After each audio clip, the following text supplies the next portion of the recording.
This podcast is part of the Big Heads Media Podcast Network. Go to bigheadsmedia.com for more great podcasts.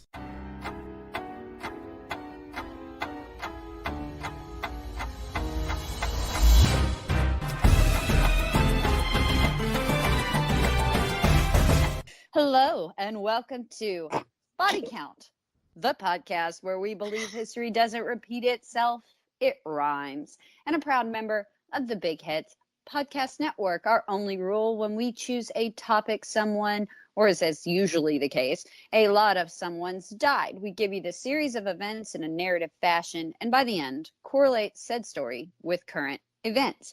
Now, I'm not PBS, Ken Burns, Dan Carlin. If you want to Hoover-esque just the Facts Ma'am History podcast, we're not going to be for you. Telling you this now, there will be analysis and opinions. I'm not reading names, not reading dates at you. So if you don't love that idea, get out.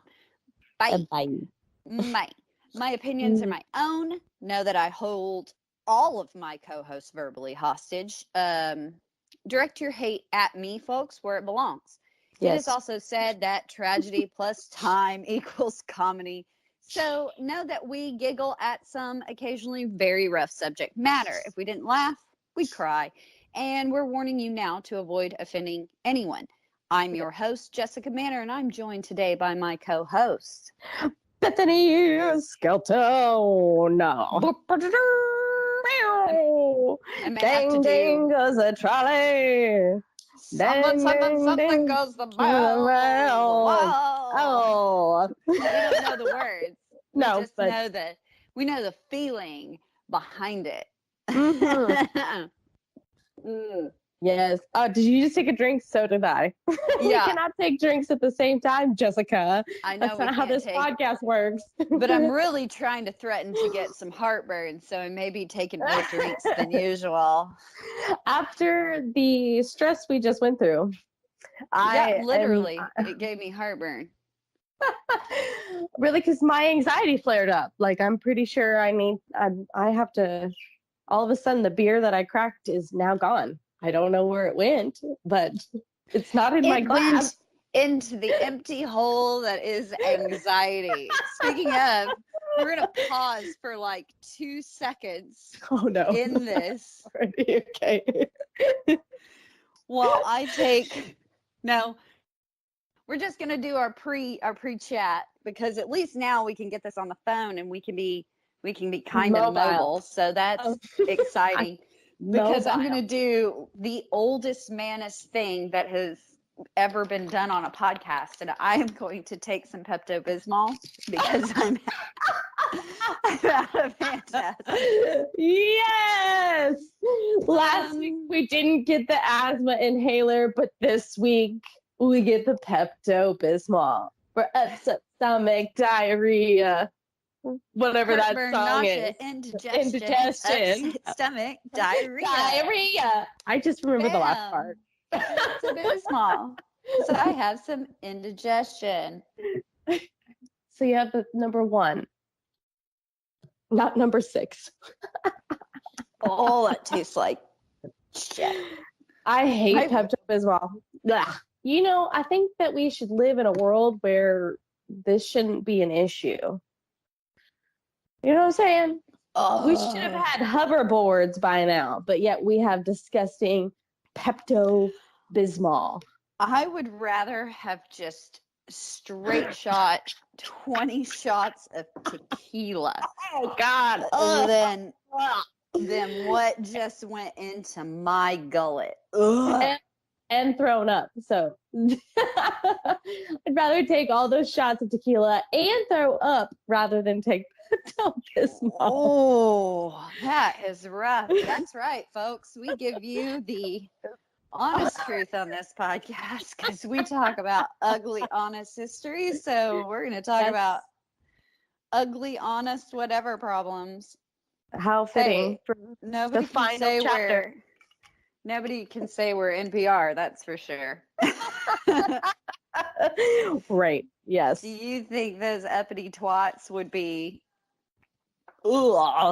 taking Pepto-Bismol? No, they wouldn't. No, welcome to the life of Jessica and Bethany.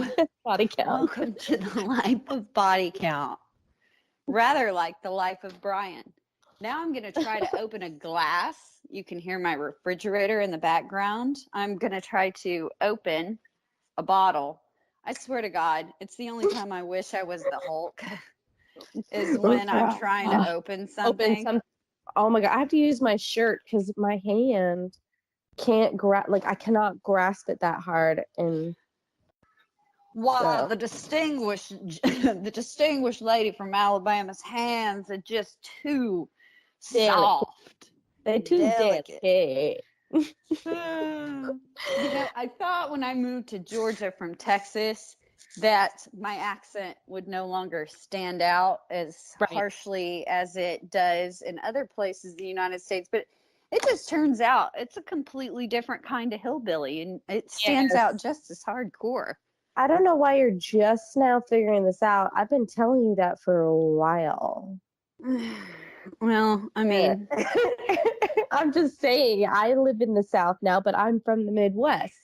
And every time our phrase at my job is this is the phrase, welcome in, hi, welcome in, or some sort of welcome. You can say the name, but it usually nobody does. It's just hi, welcome in. And here's the thing is when I get like super uppity at my job, because I'm in retail, right? So I'm like, all right, Bethany, get it. Let's sell some stuff. For some reason, a little bit of the South, like, just kind of kicks in. Hi, welcome in. And one of my associates likes to make, hi, welcome in. I'm like, shut up. Shut up. I'm not from here, okay? It just kind of comes out and it's not very natural, okay? It's better than, hey, y'all, how you doing today? Welcome. Yeah. Hi, y'all. No, I'm telling you, as a Midwest person, like wherever I go, I can kind of adapt to however the phrase is. Like when I was living where you know, up in middle of nowhere, Texas, I use y'all still. Y'all, yeah. You know, it's such an easy word because that's what I say. Hey, how y'all doing today? Well, and it's also not offensive because I remember when I was living there and I said, you guys, because I'm from where I'm from, that's what we say. Hey, you guys. And I was in a room full of women and they all turned at me and they're like, we are not guys. And I'm like, oh. That makes me want to smack people. You people, which you can't say either, you know? No, you cannot. You not people. Say that. Don't do that. No, don't do that one. Say, hey, all of you. So then, I mean, that's a mouthful. Whereas I have just known, hey guys, what's up? Oh, no. Well, it's very difficult to say hello, non-specific gender greeting, whereas you can just say y'all. You can just say y'all, and it encompasses everything. I use it for everything. Hey, y'all. You know, I know that other people may not want to adapt, but that is what I moved to make the most PC greeting of all time. It's just y'all. We could all pick it up, and it could just become a nationwide colloquialism. I love it. Hey, y'all. So, hey, y'all, I guess we're going to stop talking about Pepto-Bismol and whatever weird stuff it is that we have to do. Okay. Yeah. We forget that we're doing a podcast. We just start talking and think that we're telling this story to each other. As usual, a lot to get to. Housekeeping time. We are now a part of the Big Heads Podcast Network, which is a great collection of podcasts. We're very excited about it. Please go and check them out on social media, everyone. This is the most important. If you enjoy the show, please go and give us those 5 stars on iTunes or wherever it is that you listen to podcasts. You can say whatever you want about us. We don't care. It's not to make us feel good. It does help us out 110% on the business end. Helps us move up the charts, yada, yada. You get it. Also, go check us out on Patreon. we watch and kind of comment our way through historical dramas, and we're trying to get into some modern day interpretations of more historical literature and things like that. So it's been a lot of fun. I promise I'm going to get all the new Patreon stuff up today. Question mark. Yes, which today is not the release day. FYI, we are starting to get a little caught up. We are actually on the gravy train. Isn't that what? Use the wrong phrase. We'll use that one. It's like the first time that you asked me to pop not my John Hancock on something, but you said, like, was a steel driving man. What is it? The one that people mix up. Now it's going to drive me absolutely crazy. It's not John Hancock's. It's the, oh my God, because I asked you and you're like, that's not it. And I was like, oh, John Hancock? No, that's what it is. I'm so dumb. I don't remember what it was. I'm sorry. I'm trying to focus here. So John Henry. Oh, you there we asked me to go. put my John Henry, but it's often misused. It's an often misused like colloquialism when it's really put John Hancock on it, like a big old fat signature with, you know, it took up half the page, you know. Yeah. So then I end up arguing with people all the time now if they say, put John Henry on that. Well, that's not correct, as John Henry was a steel driving man. So unless I'm like signing something for a railroad contract, I don't really see the necessity of putting my John Henry upon anything. I will put my John Hancock though. Yeah. If nothing else, because it's fun to say. Yeah. Hancock. Put your John Hancock on it. Please don't put your Hancock on it. Please. I love how we make history sexy. Somebody has You're to. welcome. Like I said, PBS and we're not public NPR are not gonna do it, so nope. We have to. And as sexy as Danny Dyer has made history with that new show, it's not sexy enough. So we're here to do that for you. All right, we're here for it.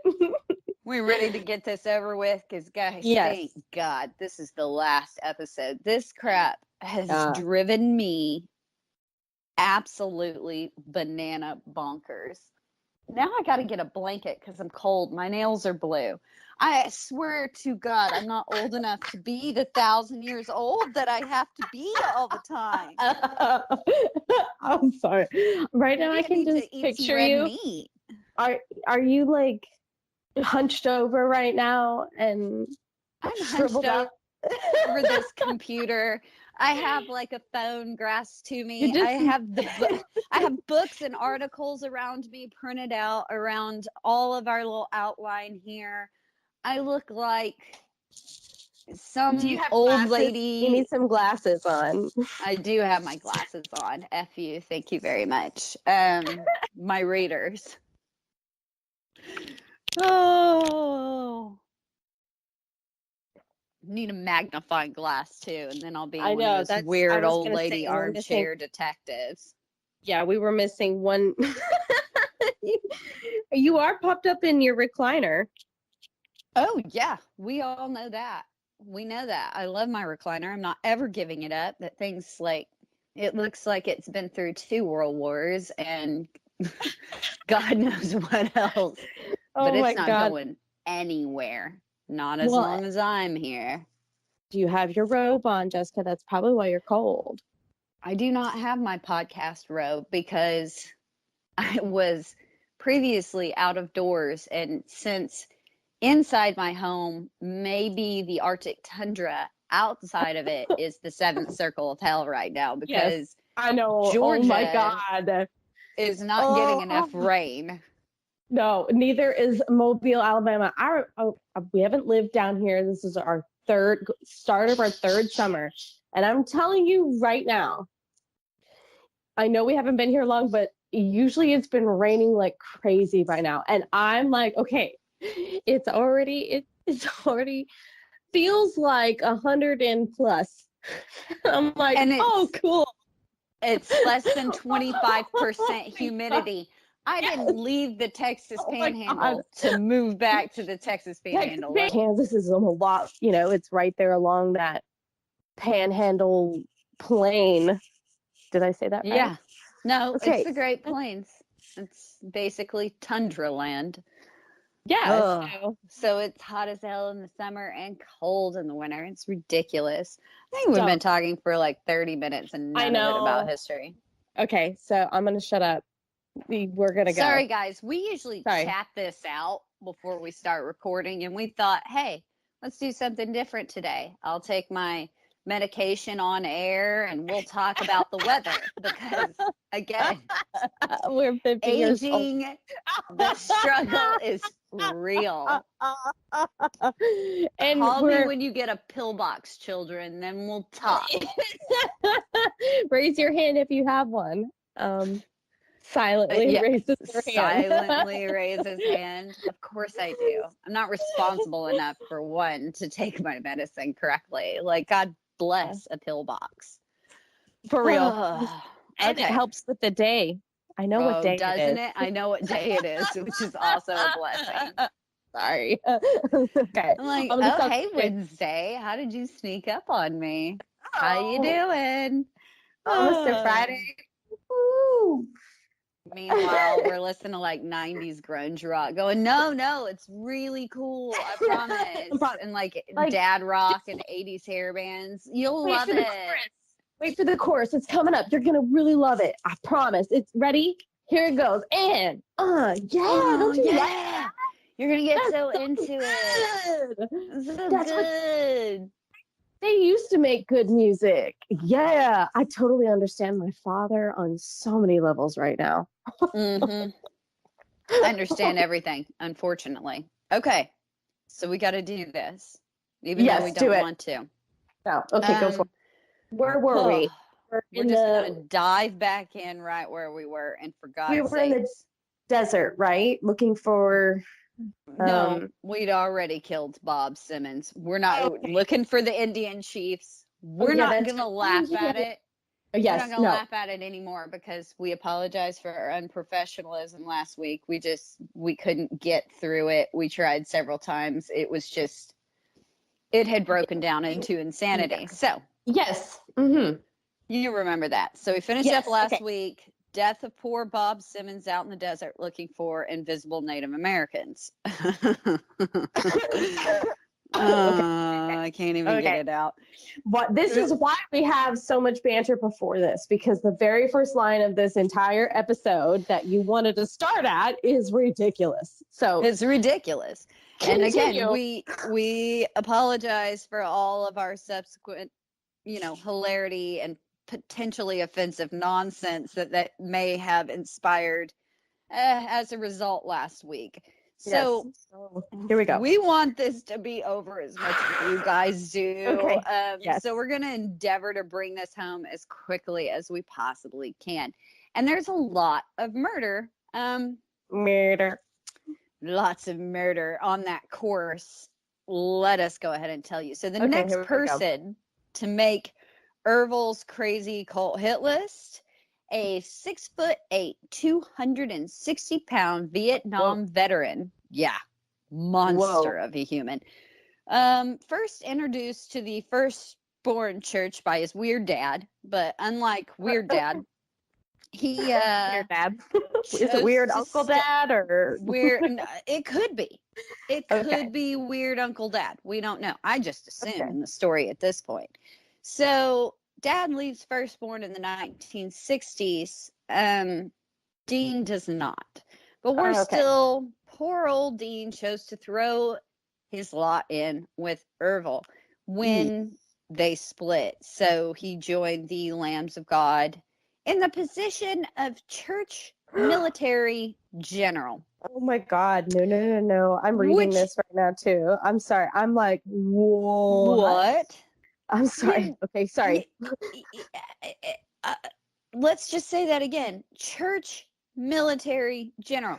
I would say the only thing that needs a military general is a government. And that's just a rule of thumb for everyone to follow. Should the question inexplicably arise when one is joining any organization that is not a sovereign government. I mean, sorry, but come on down to the gun club. Meet our military general. Bad idea. Bad idea. Yeah, just slightly. Yeah, come on in. We're a bunch of Baptists. Meet our military general. Get out. Get out right now. Like, yeah. No, thank you. Uber. Call an Uber. Yeah. Taxi. If you live in a bigger city. Taxi, please. Yeah. But don't feel too bad for Dean and what's going to happen to him, as he trained all these backward country idiots to how to be killers, essentially. So he made it possible for that woman to shoot that other woman in the face, pretty much. Wow. You know, he taught these people all of this stuff. And he laid the plans for that Los Molinos raid from part 2. Wow. That was all his brainchild. But old Dean's wife was not snowed by all the crazy around her. No, she was not. I mean, she said, forget this noise. And after like 2 years of asking Dean to get the heck out of the Church of Crazy, she grabs her 2 children and lit out for Seattle, which, smart girl, there finally is one in the story. Finally. I mean, took you long enough. Took you long enough, but I mean, I wouldn't think 2 years, but at least you drew the line somewhere. Now, Dean was real torn up about it. He loved his wife and kids, and Dean bought some weird, rusted out next Navy boat and was, I don't know, like literally recreating scenes from Gilligan's Island or Early Love Boat. I don't know what he was doing on this thing. But it was weird. Whatever it was freaking weird. Nothing in this story is normal. No. So either way, the church had seemed to kind of lose its shine. And so Dean, giant moron that he was, starts telling 240. Yeah. Gigantic moron that he was, starts telling everyone that he's going to leave the church, move to Washington, reunite with his wife and kids. Now, Ervil, good for him. Yeah, good for him, but maybe don't tell everybody that. Just do it. Yeah, don't say stage freeze, just do it. Now, Ervil, do you really think he's going to let his named military commander just leave, Bethany? Have we not learned anything through this? Apparently not yet. Okay. If you're a cult leader, it looks bad if a guy you gave, quote, high office just walks away. It could lead to everyone just walking away. Therefore, here comes Ervil. I'm just saying, current political current political situation. Sorry. Just FYI, we're signaling y'all all to something there. Just thoughts. Thoughts.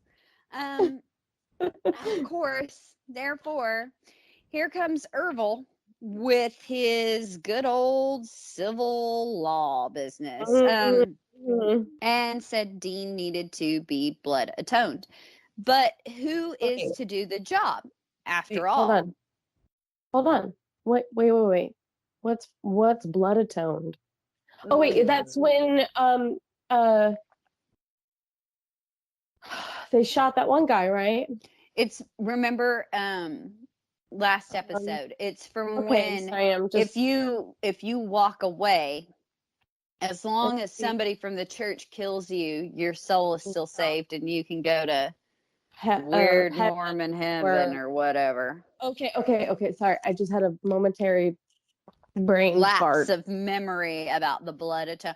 Well, it's not a real word, so it's very easy to do. Well, it's very easy to do. It doesn't sound like what it means.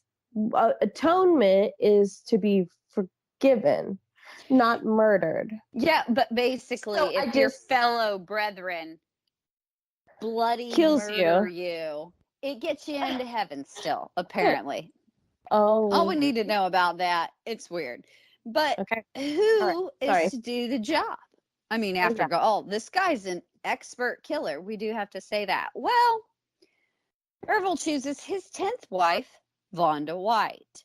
Now, Dean would never see that coming, especially since she was tiny and pregnant. Of course she was. She had it coming. Or he had it coming. Exactly. So a tiny pregnant woman. Now, Vonda and another of Ervil's wives were squatting together in this house full of children in San Diego. Yeah. And in the course of his duties, Dean would stop by there when he wanted like home cooking or, you know, someone it was safe to like talk with or visit with. But this wasn't difficult for Rhonda to contemplate doing because if you'll remember from our last episode, she already shot and buried Naomi out in the old desert back in the beginning of part 3, which would have been January of the same year. Yeah. Wait, is it Vonda or Rhonda? Vonda. Oh, Vonda White. I'm really disappointed because I want to be. Help me, Rhonda. Help me, Rhonda. Yeah, no. Well, I mean, we can change it to Vonda. I'm going to for the rest of my life after this. Yes. 110%. I mean, this is help me, Vonda. Nope, sorry, I'm gonna. No, sorry, I'm just gonna blow your brains out, which she quite literally does. We're gonna get to that. Sorry, which takes us to June 16th, 1976. When Dean Best gets the news that his wife and daughter had been in an unrelated car accident. Now, they weren't badly injured, but understandably, Dean panicked and booked a flight to Seattle. What? You think? You think? So Dean had been in the habit of keeping a whole bunch of his junk at Vonda's house. And unfortunately for idiot Dean on his way to the airport, instead of just going, you can get new stuff. Rule number 1, you can get new stuff. Rule number 2, don't trade shifts with anyone. We have rules on this show. You don't need your shit and you don't trade shifts. Like that's just the way it goes. It's just stuff. You don't get to take it when you die. And it's stuff. This is kind of a proven point here. So because it's gonna get it. I mean, it's gonna get it. Mistake number 700. Mistake number 700 in Dean's list. So he stops to pick it up. Oh, and like give Vonda the good news, of course, that he's going back to his wife and child. Which why? Oh my God! This guy. I mean, well, he joined a cult, so maybe he's not the most clever. Yeah, but it's the first time it's the first time he's about to make his own decision. And let's just say that if you've been going under somebody else's direction of how to live your life versus you controlling it, when you take back control, you are gonna how do I turn this slip up? Yeah, so, I mean, your brain's working for the first time in a while, so maybe like talk to the wall or like it's like practice. On a cylinder. It's moving on a cylinder. Exactly. Like chugga. It's trying to get started, it's first learning to drive a stick again, basically. There's going to be a lot of stalls. Why would you tell the wife of Ervil LeBaron that you're leaving? Especially the one the one is an extra murdery one. You trained this bitch. Like, come on now. You made her cold as ice, sir. What makes you think she's not going to be like, oh, you're leaving? Okay. That is ice. Yeah. Yeah, exactly. That you know who she's dedicated to or, loyal to. At the very least, banging and turning out kids for. Yeah. I mean, she's a cash cow, so. Exactly. She's doing her job. Exactly. So Vonda just starts making lunch for some 6 odd kids that are in the house. Oh my God. And she's Her kids and the other sister wives' kids. Okay. So I don't know the mix, but there are 6 kids that she's just making lunch for. And like, she straight up panics because Ervil told her to kill Dean. And Vonda was alarmed at the fact that Dean was packing up everything. Vonda didn't think Dean was coming back, and Ervil had commanded her again to kill Dean. So she was gonna kill Dean Vest. Vonda goes about feeding the kids, chats with Dean, all happy while everyone eats. Man, this bitch is cold. Like, when the kids were all finished with lunch, she takes the kids upstairs, tells them to stay out of the way while Mr. Dean packs, and of all things, grabs a loaded .38 Colt revolver from the dresser. Just, pops it in the pocket of her old maternity dress. I mean, WTF, man. Like, here's a question for a scientist, though. Like, they think babies can hear while they're in the womb, you're supposed to play music and whatever. Yeah. Does that include several gunshots? Do you know how that one's going to turn out? Like, oh my God. I mean, that's okay, so wait. I do have for everybody. I do have a quick question. So Vonda is married to Ervil, but Dean has stuff at her house? Yeah, because they would all be traveling around the country all the time doing Ervil's bidding, and they were always having to go to different, because the law was kind of onto them and was looking for a bunch of these people at the time. Okay, and so it weirds me out, though. I guess they didn't do any. You're talking about what, his right-hand man, best friend on the road with one of his wives? Well, it was more like these places, they'd set up the wives, these were safe houses. So there'd be cult members that were murdery or stealing or doing stuff all the time in and out of these places. And the wives just happened to live there. And they wouldn't have sex with other men that weren't their husbands? No, because Ervil was constantly traveling around. That's some serious control. Like, yeah, that's what he was doing. Oh, he's like making his rounds. Yeah. Not only that, but you bet it's some serious control. He's got these people murdering. You think they're going to be banging where they aren't supposed to be banging? Like, because you'll just get murdered. So, yeah, I would think 110%. I'm just trying to make sure that I fully understand, because I wasn't understanding, why would Dean have, it's like, when you're sleeping with your best friend's boyfriend, or no, in this case, wife. I totally get it. Or but husband or whatever. These were used more as cash houses and safe houses where he could keep clothes here. He had clothes at other places, at other people's wives' house, because the men were never in one central house. They were always on the move, just basically a traveling wife. Yeah. Other people's wives. Yeah, because they were exactly. They're all traveling around, like, grifting people, starting new businesses, and they couldn't afford to have all these homes for each person. Does that make sense? Yes, he might go stay in a hotel, but his crap had to be somewhere. Well, and if he stayed in a hotel, they could track him in that direction. But if he was just hopping from friends to friends to friends, it would be very hard to find out where he actually is. Exactly. Conceal him. That's the whole point of letting him in. Exactly. They weren't bad at this. Like, they really weren't bad at this. Look how long it took the FBI to actually get something on Ervil. You know what I mean? Like, it took forever. So, no, I'm... Yeah. No, I'm with 110%. Now I am fully understanding. I am with you. Okay. So as Dean's about to, like, go out pop his junk in the car on the way to the airport, and he was so close, man.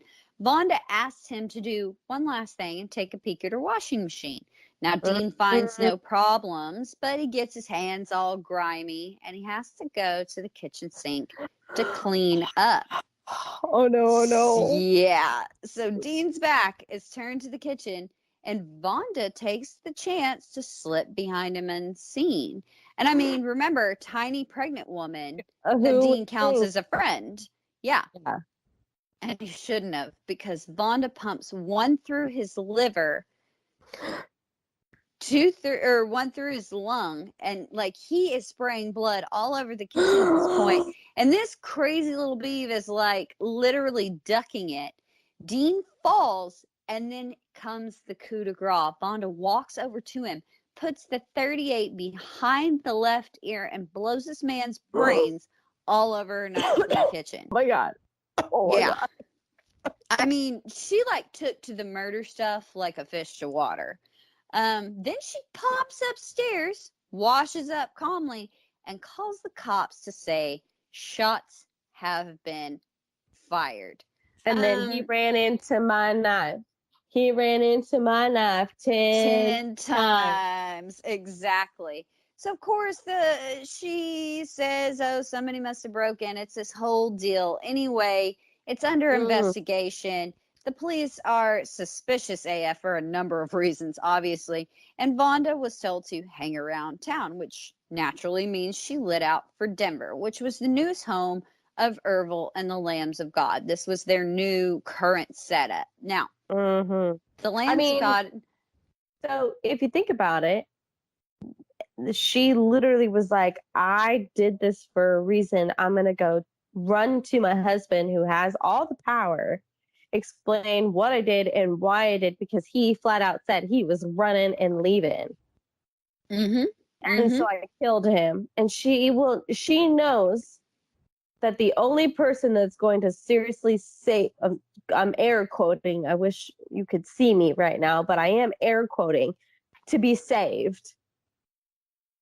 Yeah, pretty much. And I mean, so she had essentially told the cops, yada, yada, yada, like somebody must have broken in here that doesn't like the Lambs. It was a firstborner. It was a firstborn church member, so she blamed it on a broken in.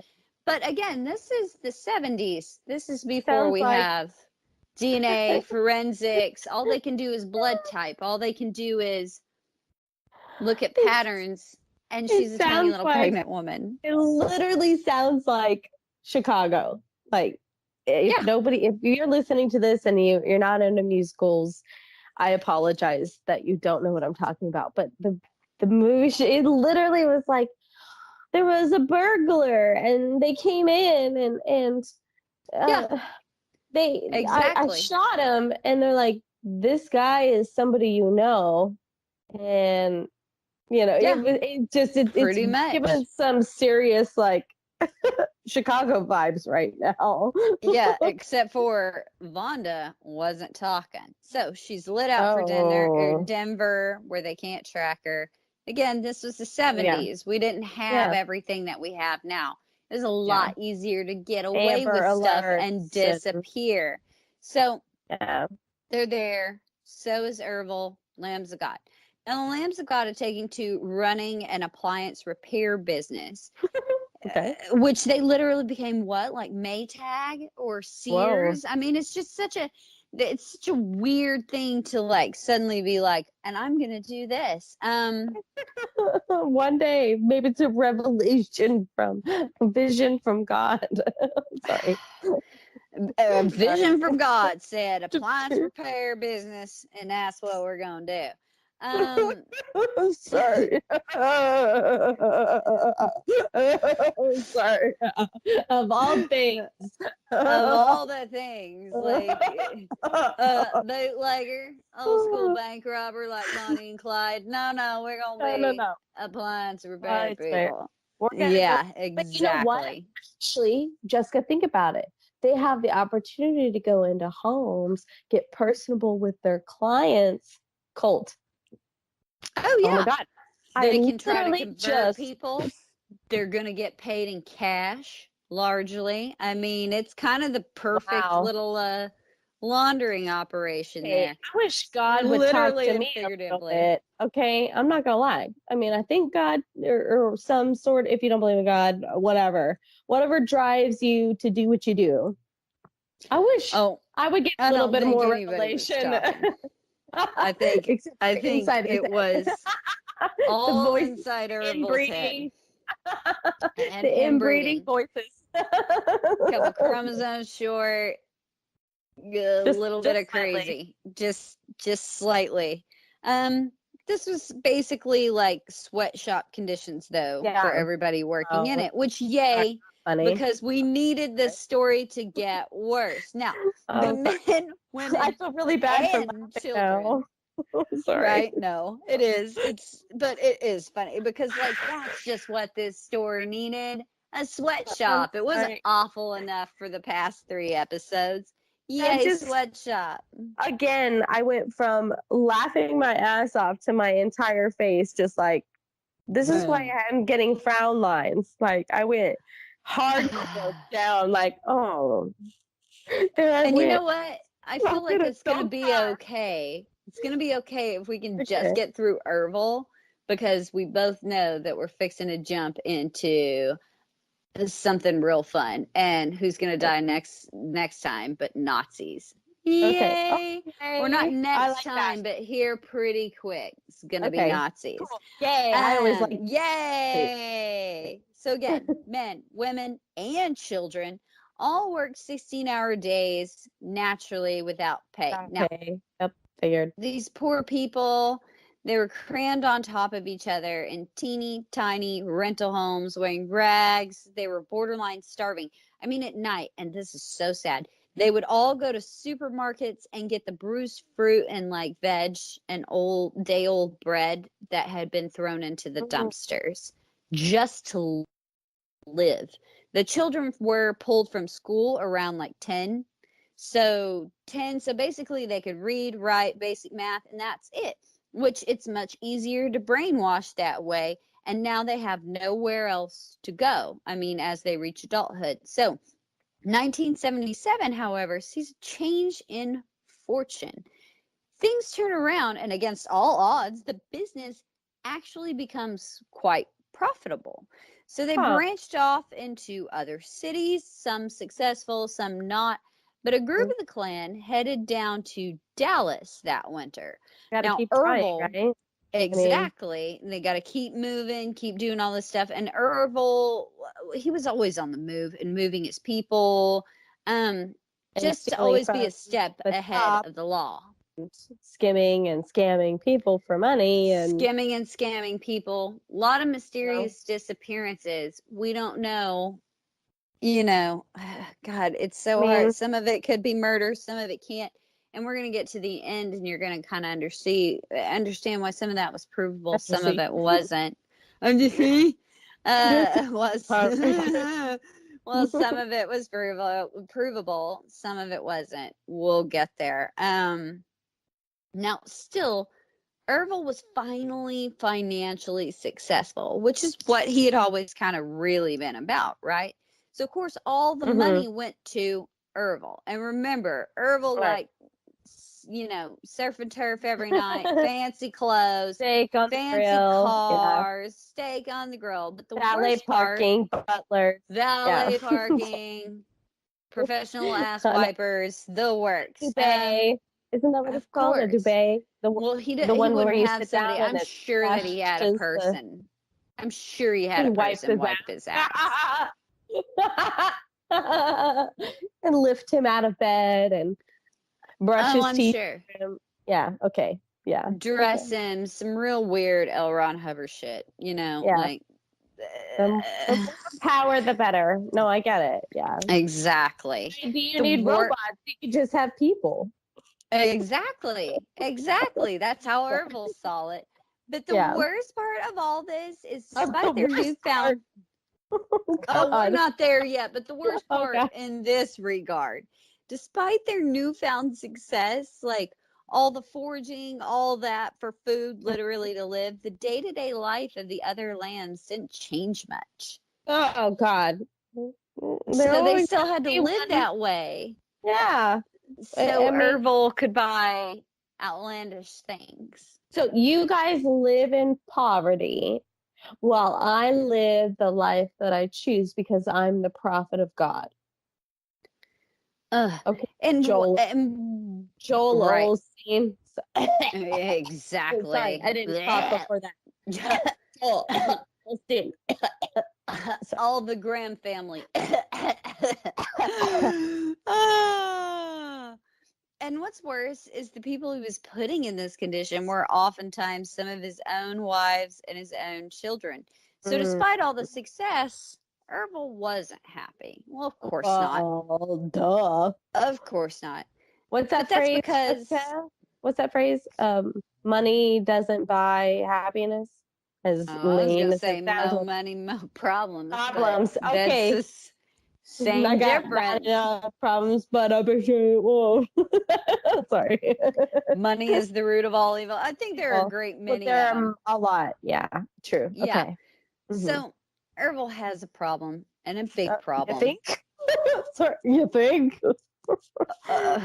I'm focusing on an immediate problem. There are a lot of big problems that Ervil has. I agree 100%. But this particular problem is his teenage daughter, Rebecca. When this poor girl was just 15, her shithill father, Ervil, gave her to one of his very few wealthy followers, Victor Chenault. Now, Victor was a distant husband, letting his first wife, Nancy, I believe was her name, walk all over poor Rebecca. No. I mean, she was absolutely awful to her. But worst of all, first wife was out to steal any children Rebecca might have as well. So when the cult, she was just going to take her children. What do you mean, take her children? Well, they can do that, I guess, if they want. What? The first wife can because they just don't live within the law already, polygamy. But first wife can just be like, oh, I don't feel like I have enough children. I'm going to take yours and raise them as my children. Even though they're all supposed to share. Yeah. She just is taking that part. So she's like the queen bee and she just over everybody. Yeah, they have to. The first wife is in charge of the other wives. And then the first wife and the husband kind of. The husband and the first wife make decisions together. And then the first wife is supposed to tell all the other wives how it goes. How to go, not what to do.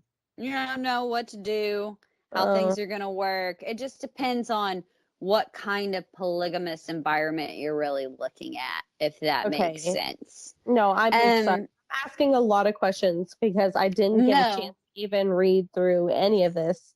And I'm doing a blind outline reading of the things that you are pointing out. But I'm glad you're asking these because other people are probably going, what, how? So remember, they're already living outside of the law with the murder and the polygamy and everything else. So, like, she's just basically saying, which initially in that environment, the reason they supposedly do this is there's always supposed to be a sister wife is supposed to be just like a mom to all the kids. All the other supposed to like group raise the kids. But so then Nancy wasn't doing that. She was just all kids were hers. Okay, I get that the mom the first wife is gonna be like, if something happens to you, I'm gonna take care of your children. So what is she to all the other wives? Like what is that? Like she's you know what I mean? The second wife. So they're sister wives. But she's they're acting all like a sister. No, she's not. Ideally, they're supposed to all be essentially married to each other. That doesn't mean that sister wives bang or scissor or anything. It means that they're all in like this relationship together, and that all the children that are had are like all their children. Does that make sense? Nancy's basically acting like Cersei Lannister. Yeah, she's Cersei in this real hard. So she's just like, you know what? Please do. So basically she's saying, you know what? Like, these are all my children. You don't need to be involved in the raising of any of them. Now, when the collection, they came out of your womb, but I'll take it from here. Exactly. So when the cult initially split between Utah and Denver, Victor and his first wife stayed in Utah with Rebecca's baby, but Rebecca, she stayed in Utah, and I think they went to Denver. Doesn't really matter. They split. But Rebecca, whom Nancy sought to punish, and probably Victor too, because she wasn't like super happy in the marriage either. Either way, Rebecca was sent off. Now, once there, free, kind of free or separate? No, separate from them. She was sent to work in another deal with the cult, and they and the children stayed in a different city. So she's a handmaid. I get it. Okay. Pretty much, she's a handmaid. Yeah, pretty much. So she did her job. Now go to somebody else. Now give somebody else the baby. Okay. Exactly. Okay. Cool. And what's worse is when they've sent her off, he's already knocked her up with the second kid. So now once she gets where she's Victor, her husband, she had the baby, got to stay around for long enough for her to get pregnant again. She got pregnant again. And then whoa. Yeah. It's messed up. Okay. Yeah.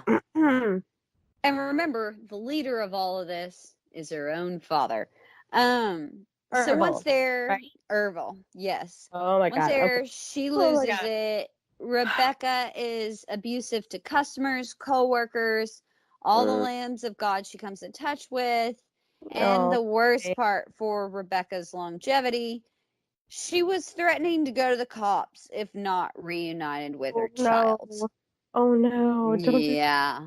I mean, and we all know that Ervil was not a man to suffer those words, even from his own daughter, which I can only assume made Rebecca think she was safe because Ervil was her father. Her father. But wouldn't you think that Ervil would have some understanding of she should still be with her kid? Or does he side? Plus, the way that those societies work, once you're married, like, that ain't your family. You married into your new family. Tough tits. You're on your own. It's weirdly the case for actual Christianity. They do that as well. Well, actually, no. I think it's the other way around. I think it's where the male, the husband, leaves his family and creates one with his wife and her family. I'm pretty sure that's how it. I think that's how it. I don't know. I could be wrong. It's all super freaking weird, man. This is why we got to be done with this. We got to be done with this. So she was very, very wrong about being safe because surprise, hallelujah. Ervil has another one of his revelations, and it's blood atonement time again. I'm so tired of saying those made up nonsense words. Please tell me it's not his daughter. It's his daughter. It's his daughter, his pregnant daughter. So it's April. Ervil tells daughter Rebecca. Wait, back up. Hold on. I'm sorry. I know I'm cutting you off, and I apologize, but did you...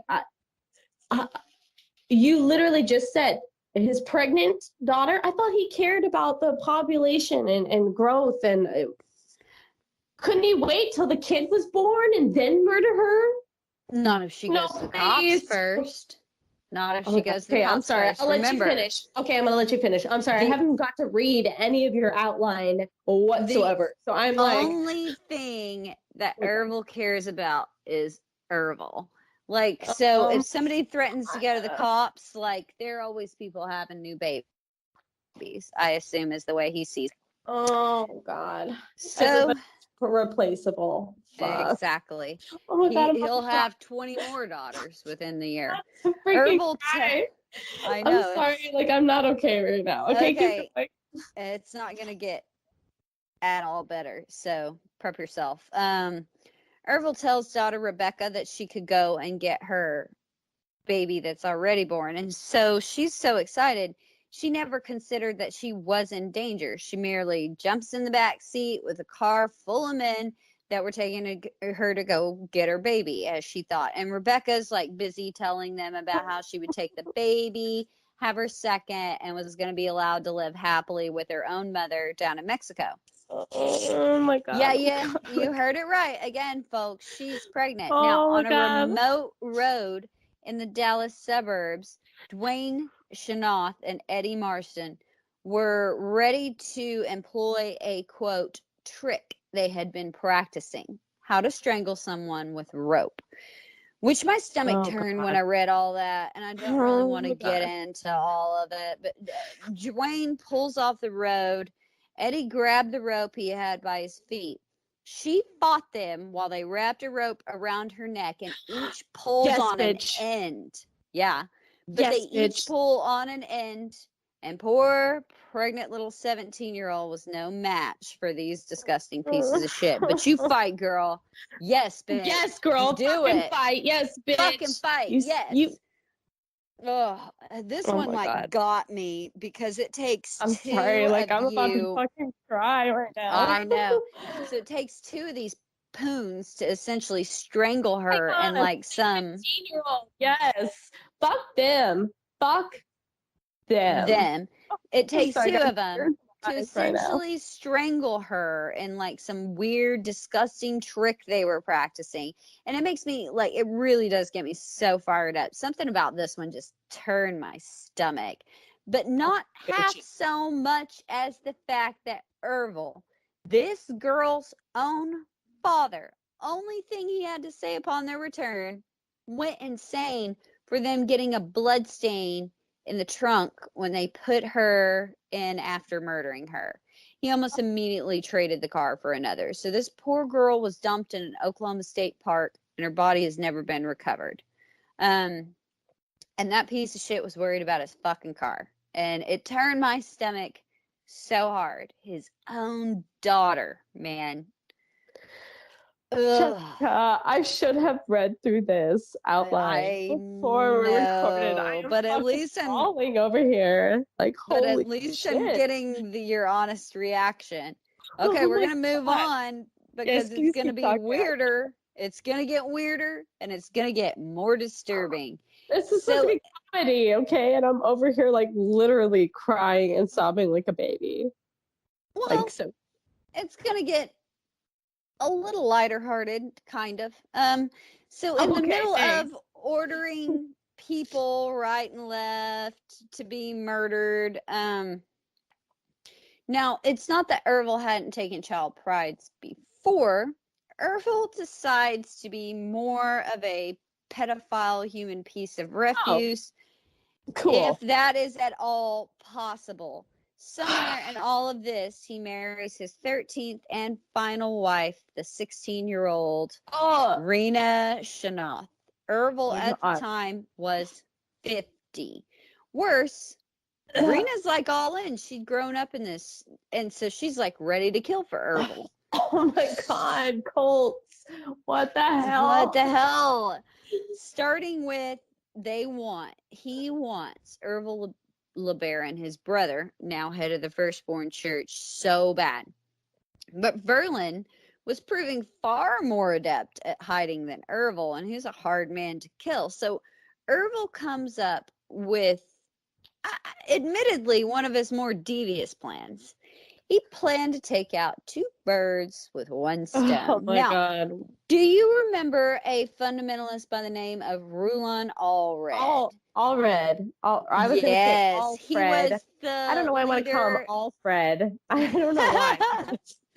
I know Alfred, like all red, like he's all red. Okay. He all red. Well, he's gonna be. He was the leader of the second. Spoiler alert. And you'll remember from our past episodes, leader of the second largest splinter sect of fundamentalists, polygamists, whatever. Like he was the first one. If he was above Ervil, right? He was above. There's the Short Creek people. And then there's this guy. He's the second largest polygamous sect leader in the country. Oh, wait. So he's also a sect of a sect. Yeah, he's the one that split off from that the main group of them. But he was a council of elders in the original fundamentalist church and everything. This guy was at least kind of the real deal and established. Now, and you'll remember him, he was one of the first people that tried to set Ben, Joel, and Ervil right, you know, real right path. years ago. He came down to Mexico and did all that. He had rejected Ervil's teaching as a firstborn and now as lambs of God. And furthermore, he's one of those guys that refused to pay those tithes and tribute to Ervil. Yeah, so that's a again, no-no. please see parts 1, 2, and 3 if you want all of the particulars of the Allred and LeBaron's weird frenemy. Yeah, I was gonna say frenemy too. Oh my god, I hadn't got. But yeah, frenemy. Guys, this has been such a freaking ride. We're really ready to be done with it. We're really we are ready to get back into the annals of history proper. This is kind of killing us. I'm still kind of wiping the tears out of my eyes. And I have now moved on to another beer. Again, I don't know what happened to the other one. It's not going to get better. Okay. It's not going to get better. So, Rulon Allred, because he was a prolific polygamist, had a ton of children. And one of them happened to be married to Ervil LeBaron. Now, Ervil had been moving safe house to safe house, country to country, but if his father-in-law were to die, as Ervil saw it, he'd have to come out into the open and attend the funeral. Can I pause? Yeah. Rulon I just want to make sure I'm following the timeline here. Rulon Allred, which is the guy we've been talking about, or it's the son, or that's who we've been talking about, right? Yeah, that's who we've been talking about. That's the other polygamous leader sect, but a big one and a proper one and an old one. Right? It's not some new weird, but brother. And he already had Ervil. Brother to Ervil, and he already had kids, right? No. Wait, okay. I'm sorry. I'm just trying to. Verlin. Okay, I'm getting married confused. to one of Rulon's daughters. Oh, now remember, Rulon Allred's a polygamous leader. He's got a lot of daughters. Kids. Okay. Ervil, who's now in charge of Ervil's brother, and after he murdered Joel, who took over the firstborn church, the one that ran off, married, right? That is in constant hiding immediately afterward. Okay. Because the firstborn gave the firstborn gave control to the church to Ervil after Joel was murdered by Ervil. And he said, "Nah, I'm good," or he took it. No, he took it, and he's been on the run to keep Ervil I'm just from trying killing to keep him. track here. Okay. I know. Sorry, and if everybody will go back to, if everyone will go back to our other parts, all of this is gonna go and make a lot more sense. Yes. So now, Ervil, head of the firstborn church, brother of Ervil, is married to a daughter of Rulon Allred.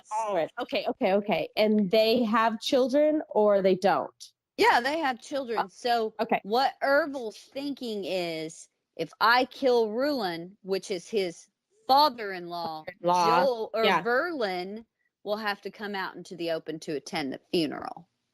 And that's where he could get Ervil to take his wives and his children? Is that the kind of thinking? Is that why he's killing these people? He's going to kill Rulon. Okay. Yeah, to get to what he needs to do, because he thinks if he kills Ervil, that the firstborn church will become his. Okay. Yep. Because wait, is he next in line though? Is that what he thinks he is? Okay. That's what he thinks he is. Because it goes Joel, Ervil. Correct. Okay. So he thinks they'll recognize he's the prophet now or whatever. Exactly. Okay.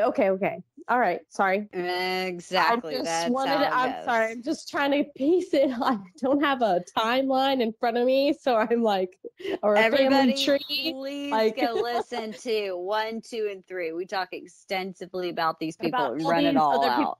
Yeah. That's why I'm listing them all. I'm trying to make sense. Each one of these is like 2 hours because we've got to do all of this family background history for even the story to make sense. Yeah. So, sorry, following. Ervil, in any case, thinks if he kills Rulon, that he'll be able to draw Verlin out of hiding and murder Verlin at Rulon's funeral. And then take over. Okay. And then take over. Correct. Okay. And now, skin off Ervil's back. I mean, it's not any skin off Ervil's back because, I mean, he already saw it that Rulon was going to have to be blood atoned eventually anyway because he refused to submit and tithe to Ervil's church.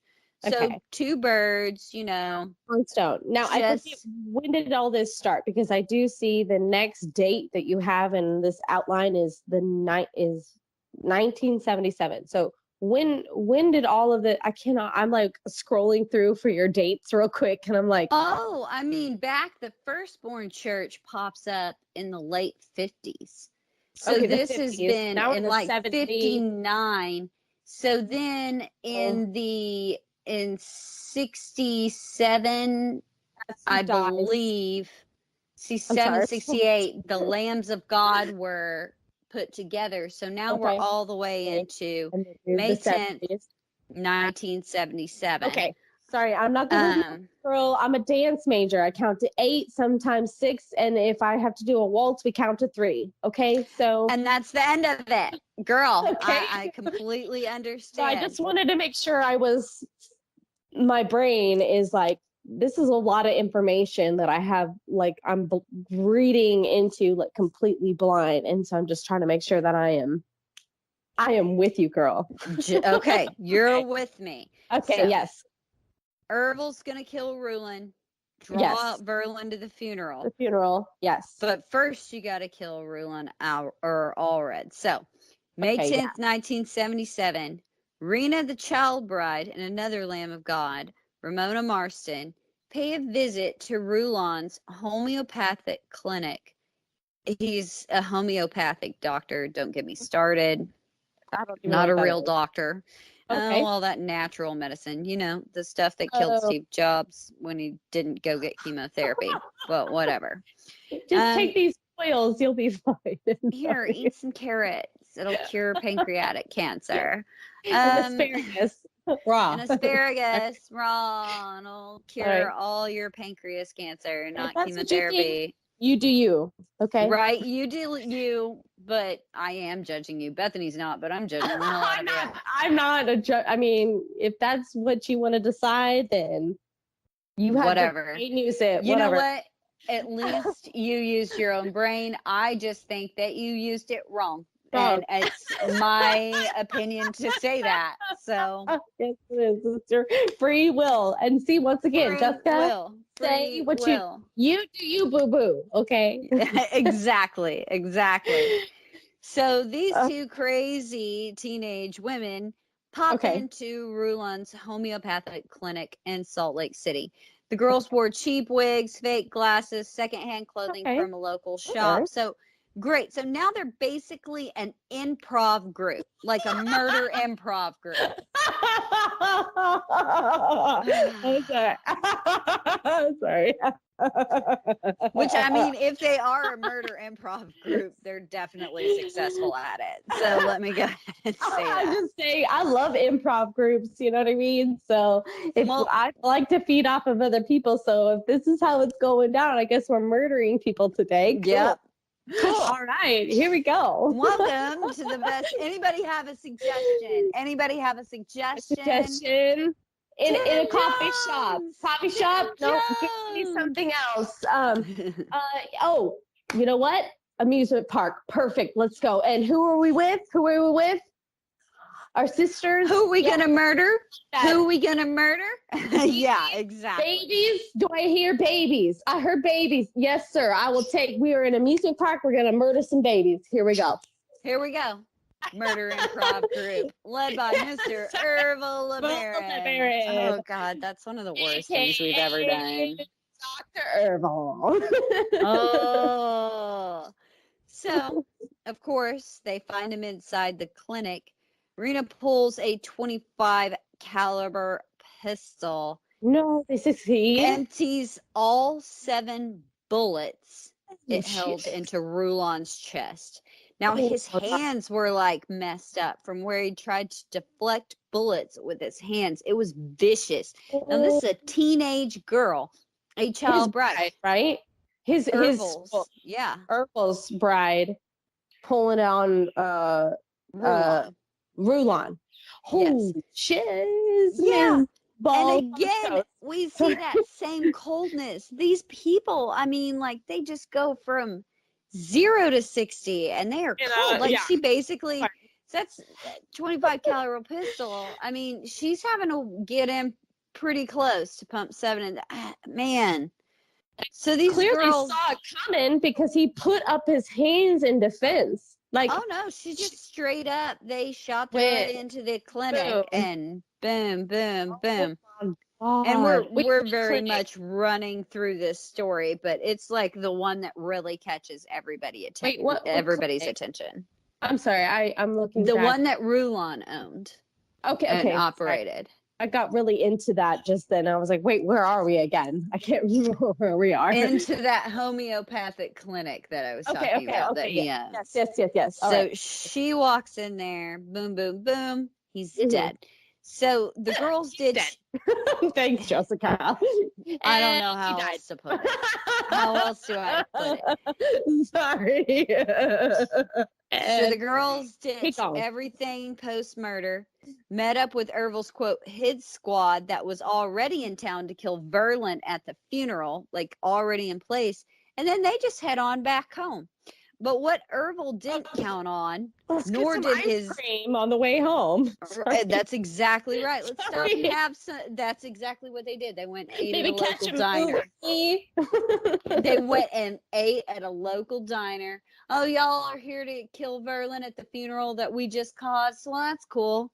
That's exactly what happened. It's on us. It's on the house. It's on the house, pretty much. That's exactly what happened. It's not even like a joke. That's the worst part. It wasn't a joke. Now, what Ervil didn't count on, nor did his goon squad, was that Rulin's funeral would be massive. Like 2,600 people were in attendance. There was tons of media, tons of police. I mean, even if he was a polygamist, he's a long-standing and member of the Salt Lake community, and he attributed a lot of money and a lot of good works and helped people.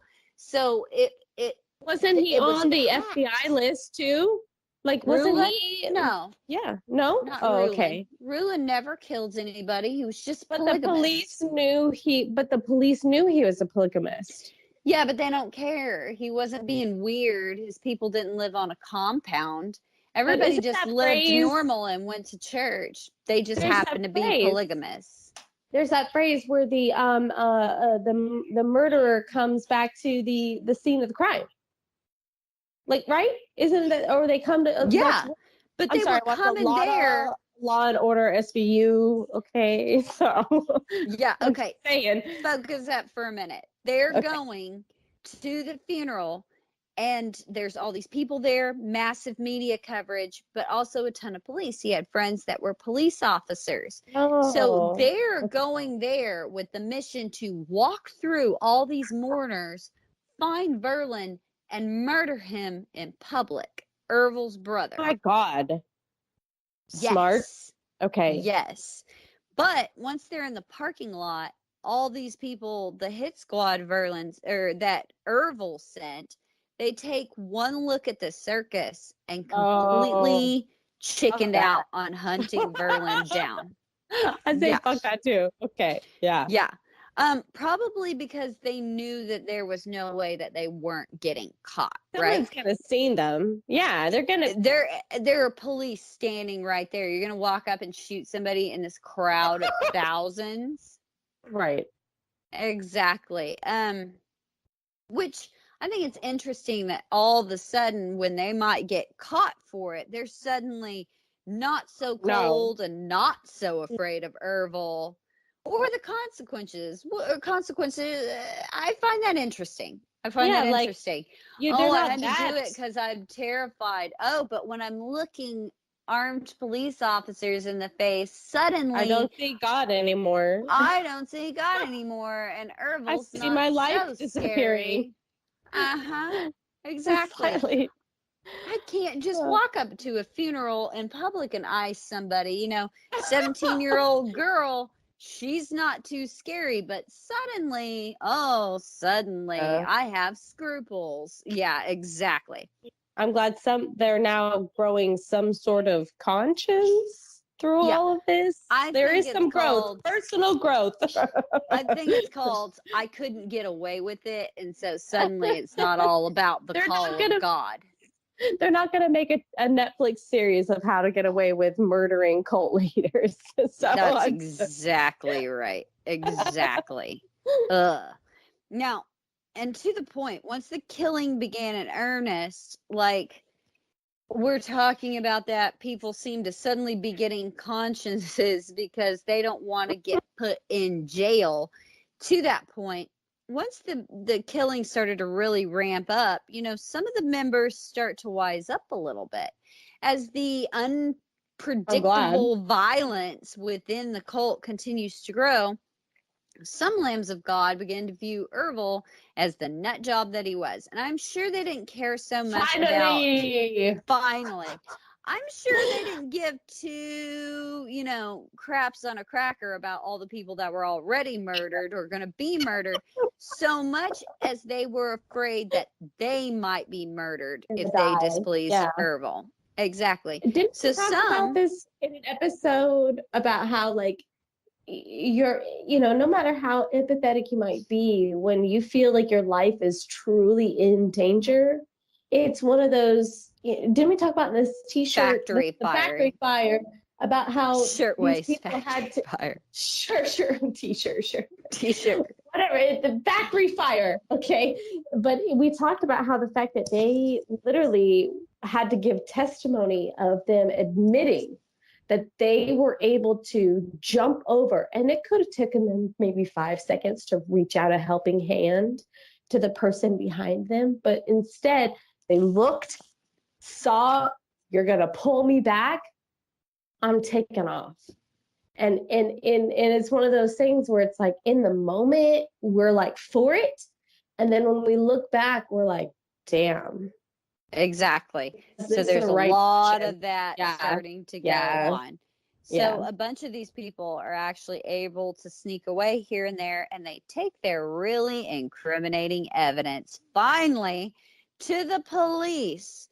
Now the law had been on. Yay! The law had been on to Ervil for some time, but they didn't have like enough pieces to put together the puzzle. But now they did. Using the evidence now pouring in, the police rounded up a bunch of key lambs of God, and they start turning state's evidence as fast as they can possibly speak. Then, on June 1st, 1979, Mexican authorities apprehend Ervil LeBaron in the mountains south of Mexico City. Best part, when they dump him off in the Laredo Bridge into FBI custody, Ervil was messed up, which I love this. Like, the Mexican authorities had beat the shit out of him all the way from when they caught him and while he was in their custody all the way till like the last second they handed him to the FBI. Damn. Like, you motherfucker, you've had this coming for you. Which, you dumb shit, if you're going to get arrested, you better make sure that it's not in Mexico, sir. You would have been better off to be arrested in America. But whatever. I think it's great. I laughed really hard.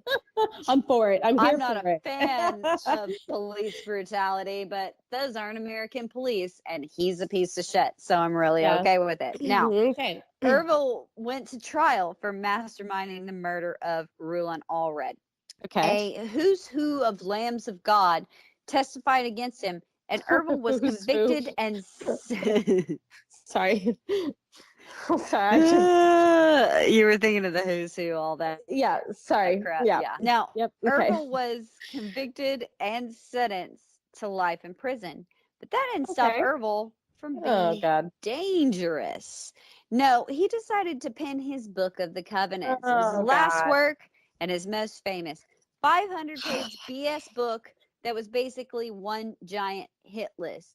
On that list were more than 50 people whom Ervil deemed needed to be blood atoned by the lambs of God. And there are a bunch of them still out there.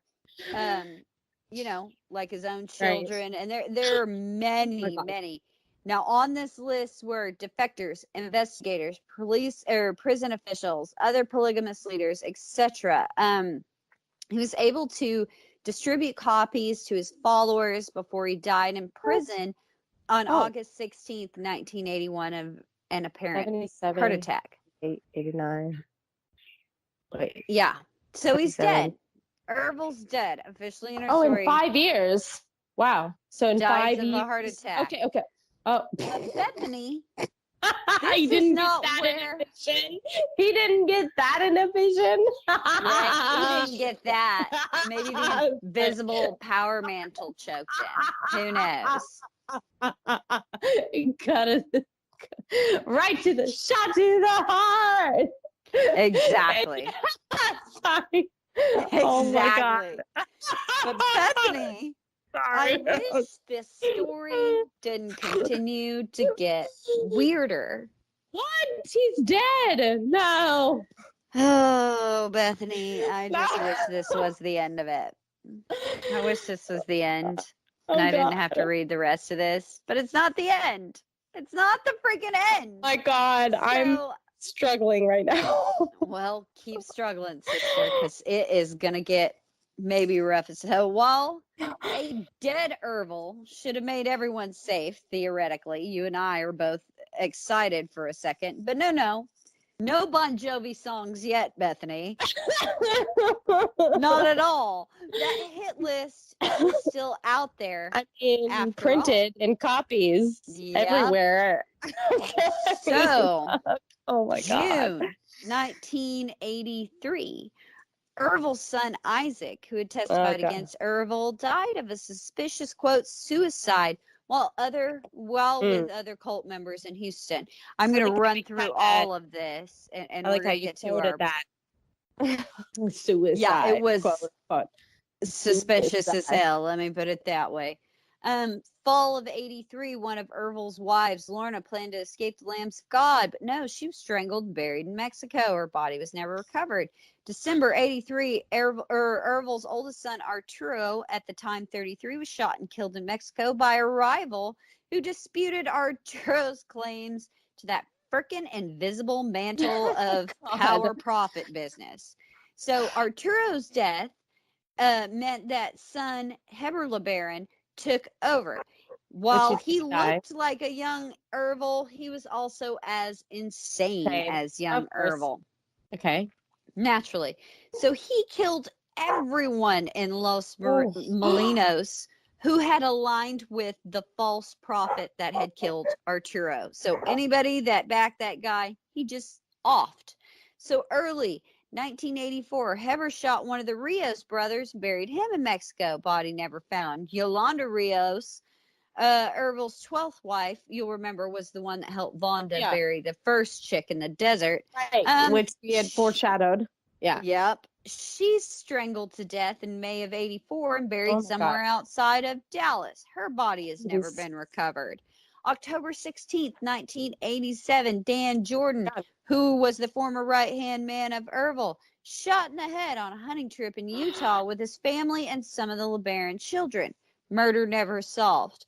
Takes us to June 27th, 1988, which marks the most insane kill streak in the cult's history, long after Ervil had officially passed. Still, a lot of checks on his hit list would be checked on one day. These people had been a big part of Ervil's manuscript pages, devoted to, the information. Yeah, they had to die. So revelations that some of Ervil's best henchmen in life, Mark Shanoff, Dwayne Shanoff, and Eddie Marston, needed to be slaughtered as they were now traitors because they testified against Ervil. Him. Okay. Yeah. They had, they had kind of done most of the killing in the course of Ervil's tenure as leader, and they had been trying to lay low, continue with normal lives and that appliance repair business kind of stuff. So at 4 p.m., despite being hundreds of miles apart, they were killed simultaneously on that day in 1988. Dwayne Chenoweth was shot, or you don't pronounce it Chenoweth. They are like old. That's how I would have pronounced it, but okay. Well, that's how we pronounce it in America. But they're like, sorry, they're real old school, like not. I don't know if it's some kind of. I assume it's some kind of like Welsh or Gaelic, but Shanoff. So Dwayne Shanoff, that's how they pronounced it, was shot and killed when he drove to pick up a used washer at a private home. And this is the worst part. Let's not stop me because I don't want to talk about it. Okay, which was all a setup. His 8-year-old daughter was with him, witnessed the entire event. When the assassin heard her in the truck, he went back, shot her in the mouth and forehead to eliminate the witness. These people are fucking monsters. Across the state at the same time, Eddie Marston was shot in a similar setup.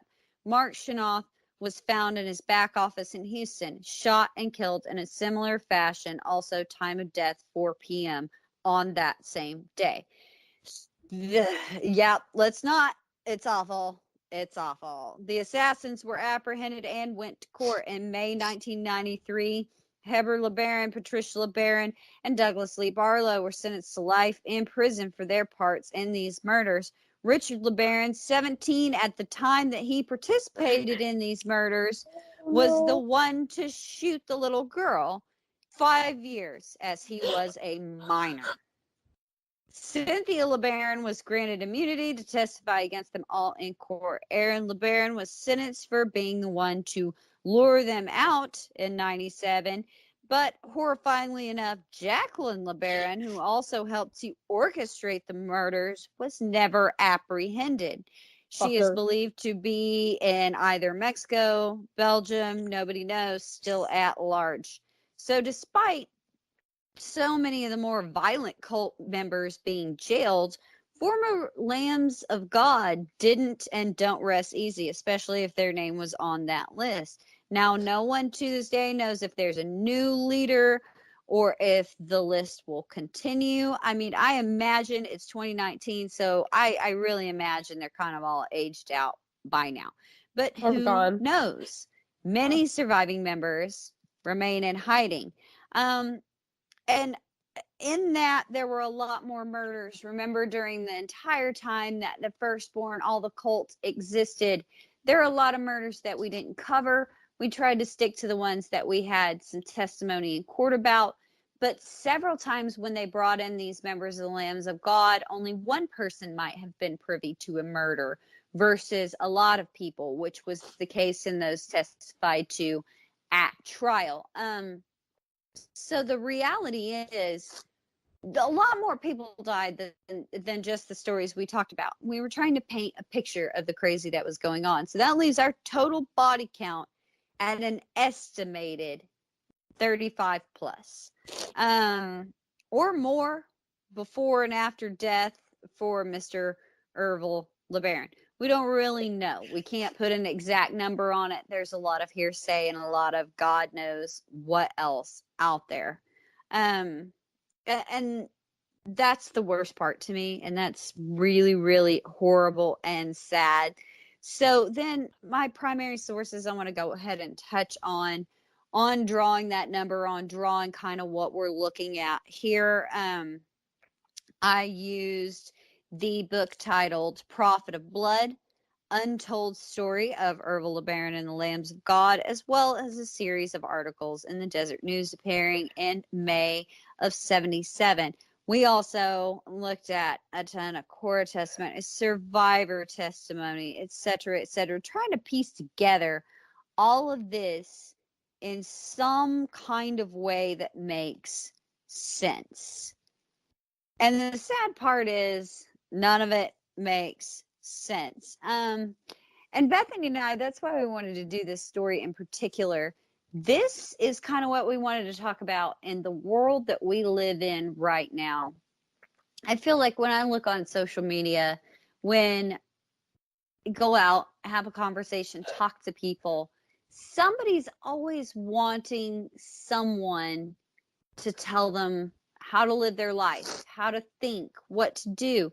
And this is why it's so important. What to wear. Think for yourself. Do what makes you happy. Let your own conscience be your guide. Unless maybe you're a serial killer. Maybe don't. Maybe don't. Go to therapy. Thank you for making me laugh, because I've been sitting over here like quietly crying. No, I can hear you. Okay, sorry. I was trying to be quiet. Fine. You're fine. It's fine. It was a very sad thing. That's I really wish I had actually read through this before we recorded, because like I'm not okay right now. I know. That's why I usually try to get you to read through them, but we wanted to do her off the cuff, so it's off the cuff today. This is real raw emotion, right? This is real. We got real today. We always do when we get in our wrap-ups, though. And that's, to me, Bethany, I wanted to do this story because I wanted to talk about what it looks like when people get really, really fired up about some central tenets and they start following the wrong people. And then, at some point, these people woke up and they looked around every day and asked, what the hell am I doing? But what the fuck am I doing? Yeah, for real. And I think and they woke up too late. That's what's really making that's what's making me super sad. Is like they woke up so late that they had already brought innocent young children into the mess that they had technically created.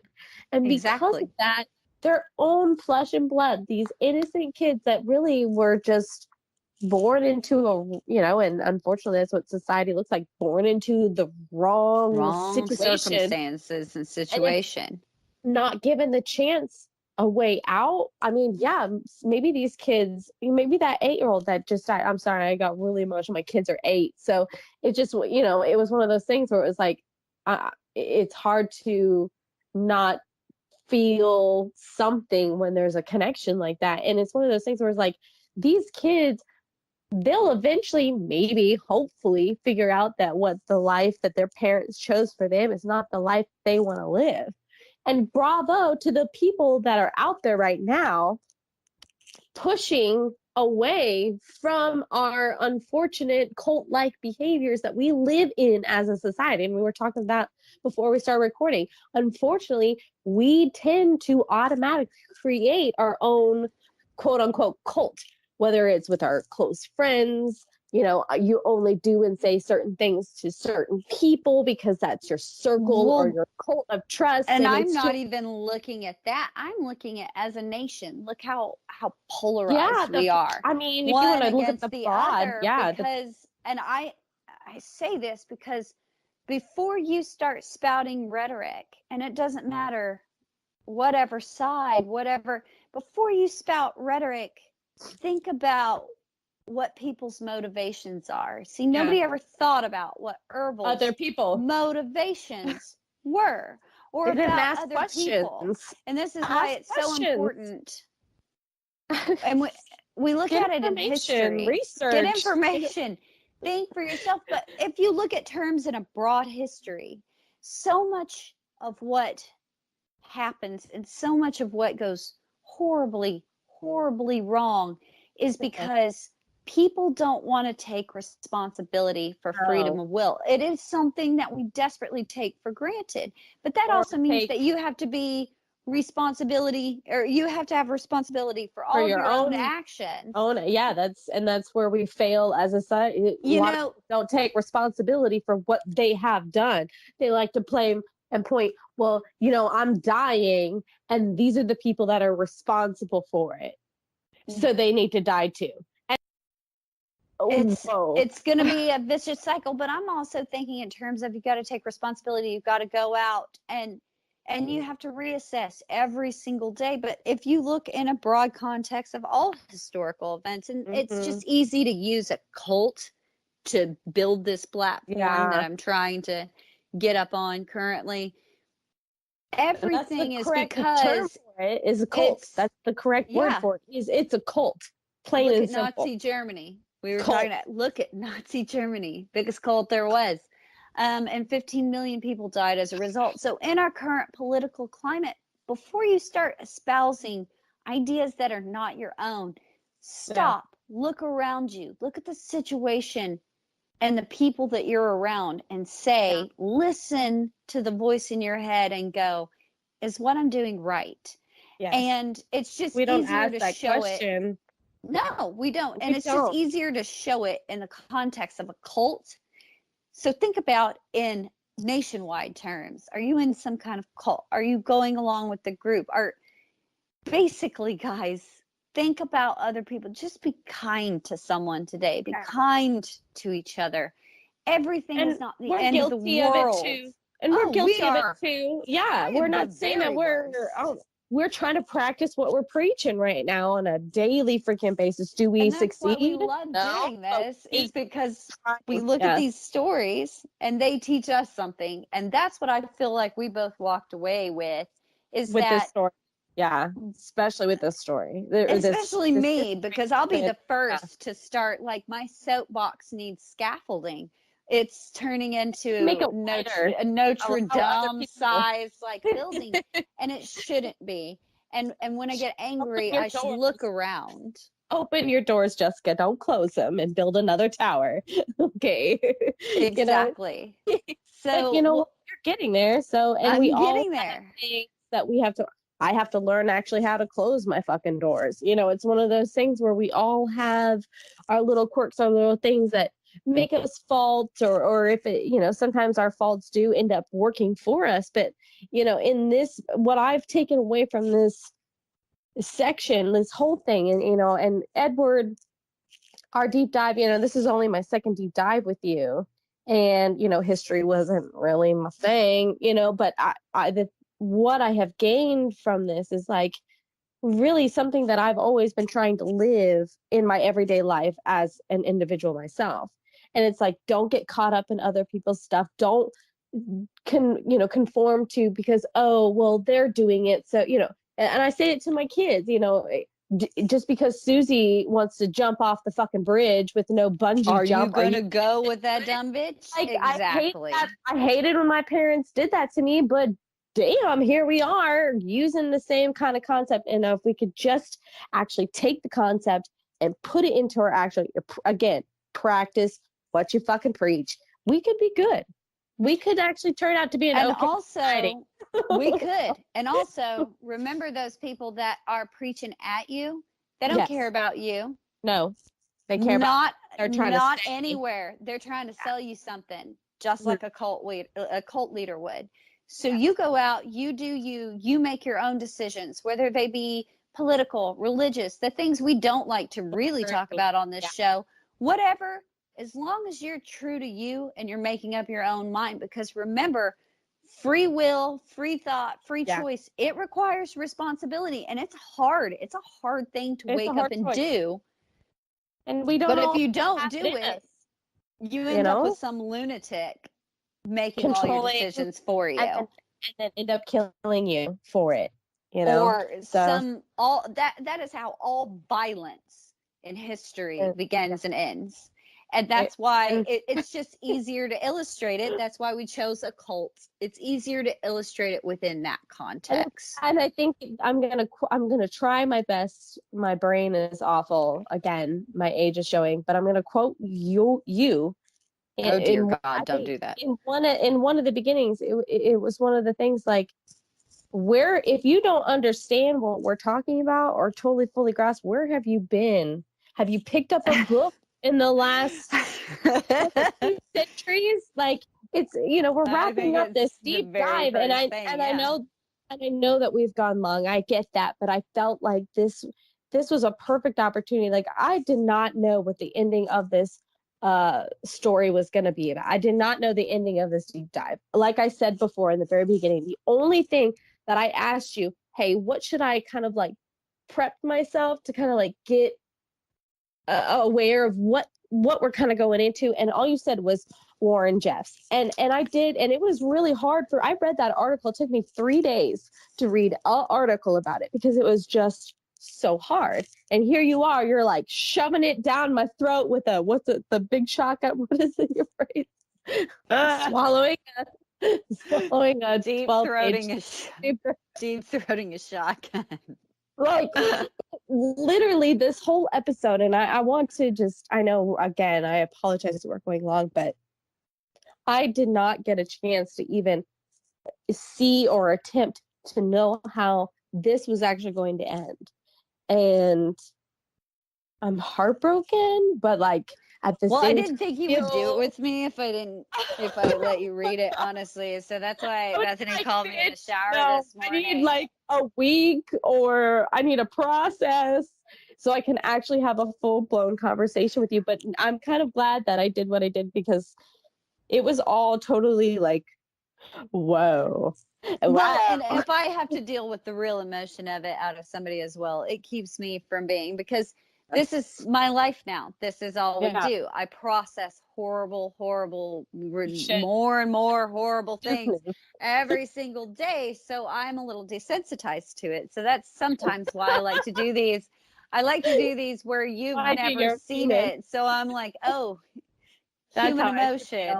Because I'm the guiltiest of it, because I want to get to the end of this so I can get on my soapbox about what it is we should all learn from the story. I am just as guilty of the things that I'm preaching against. So remember, everybody, I'm making you human. You've made me human. Remember, everybody, what we want you to take away from this series in the context of a cult is no thought policing. Don't let anybody police your thoughts. Free will is all. Do what you want to do. Do what you want to do. Just do no harm. And then free will is a very powerful and it's a very precious thing. Don't let somebody else dictate what yours should be. Because horrible things. Hallelujah. Horrible things will happen. I promise. That is all of our history. That's why history is important. I think that might be the most central tenet of all of it. Yes. Don't let somebody else make a stand for right and wrong. Here. We're done. We're not doing counterculture. No. We're going to plug Big Heads Media. Big Heads Media on Twitter. Big Head Media. BigHeadsMedia.com. You guys are awesome. You rock. We love you. We can't do any of this without you. Same to... Twitter. Go check out Massive Late Fee. Go listen to them. They make us possible as well. For the show, what are our I'm so mentally exhausted. What are our tags? At Body Count Pod on Twitter and Instagram. You can find us there. Bethany, where do we find you? Bethany Skelton 5 on Twitter. Bethany RN24 on Instagram. Our Patreon is bodycounthistorypod.com. No, that's not our Patreon. That's our website, bodycounthistorypod.com. You can find us at patreon.com/bodycount. And then you can find me, Jessica B. Manor, on Twitter and Instagram. I was really proud of myself just then, and I ruined it. Sorry. You got no, you did it. It's just our website. You nailed it. Okay, sorry. My bad. We've had a lot of very traumatic stuff to cover very quickly. I'm going to literally drink another beer as we end this podcast. So, well, you know what? I'm about to be an adult. I'm about to be an adult that's going to pee my pants if I don't go and do it. So, okay. We will see you guys all next week. We promise we're out of cults. You know, I hate doing true crime, but the masses want what the masses want. We're going back to history next week, someplace uncomfortable. We love you all. Yes. And bye-bye. Bye. I'm Midnight Agent Raw. And I'm Okame. We are the Super Media Bros Podcast. Each week, we give a comedically informative take on movies, music, television, video games, and much more. Put your shades on and listen to all episodes on supermediabrospodcast.com, Apple Podcasts, Spotify, or wherever you listen to your podcasts. Yeah, shades on, we're off.